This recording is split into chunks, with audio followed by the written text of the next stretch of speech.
এই ইউনিয়নের নদীর এপারে যে সমস্ত ইউনিয়ন রয়েছে, ইউনিয়নগুলোতে দেখা যায় যে চিকিৎসার জন্য একটা নৌকা ভাড়া করতে যে পরিমাণ টাকা লাগে, আবার পাওয়ার জন্য যে ধরনের মানে ব্যস্ততা, মানে যে ধরনের কষ্ট হয়, আবার এটা মানে তাৎক্ষণিকভাবে মাঝি সহ এটাকে সাথে সাথে মানে কোনো ব্যক্তিকে অসুস্থ হলে তাকে নিয়ে যাওয়ার জন্য এটা অনেক জটিলতা। স্বাস্থ্য সেবার দিক থেকে তো আসলে সবচেয়ে বেশি ক্ষতিগ্রস্ত আপনারা। মহিলাদের সাথে কথা বলছিলাম, মহিলারাও আসলে স্বাস্থ্য সেবার ব্যাপারে তারা দৃষ্টি আকর্ষণ করেছে, দাবি করেছে যে আমাদের এখানে একটা ক্লিনিক করা হোক। তারা এটা দাবি করেছে।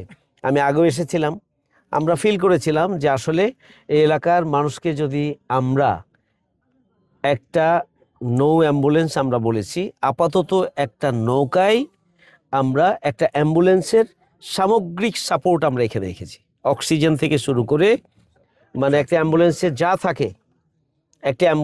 যা থাকে তার সব কিছুই আমরা এখানে দিয়েছি।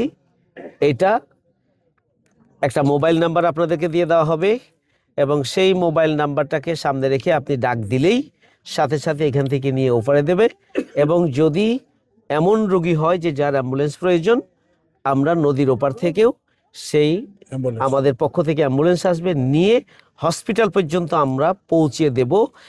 এই হসপিটাল পর্যন্ত পৌঁছিয়ে দেয় আপনাদের কোনো আর্থিক সহযোগিতার মানে আর্থিকভাবে কোনো কিছু টাকা পয়সা আপনাদেরকে দিতে হবে না। এটা সরকারি কোনো উদ্যোগ নয়, এটা হচ্ছে আমাদের সাংগঠনিক নিজস্ব উদ্যোগ। যতবার ডাকবেন ততবার আসবে। একজন ওপারে পৌঁছে গেল, এখনই আরেকজন অসুস্থ হয়েছে, মুরব্বী মানুষ, হসপিটাল নিতে হবে, কোনো উপায় নেই, কাকে ডাকবেন? আপনি এটা ডাকবেন। গুরুত্বপূর্ণ জায়গায় যদি 10 কাঠা জমি পাওয়া যায়, তাহলে সেই দান সত্ত্বে কেউ যদি দিতে চান, তাহলে সেই জমির ওপরে একটা আমরা হেলথ কমপ্লেক্স বা কমিউনিটি ক্লিনিক করার জন্য সরকারের সংশ্লিষ্ট দপ্তরের পক্ষ থেকে আমরা পদক্ষেপ গ্রহণ করবো ইনশাআল্লাহ।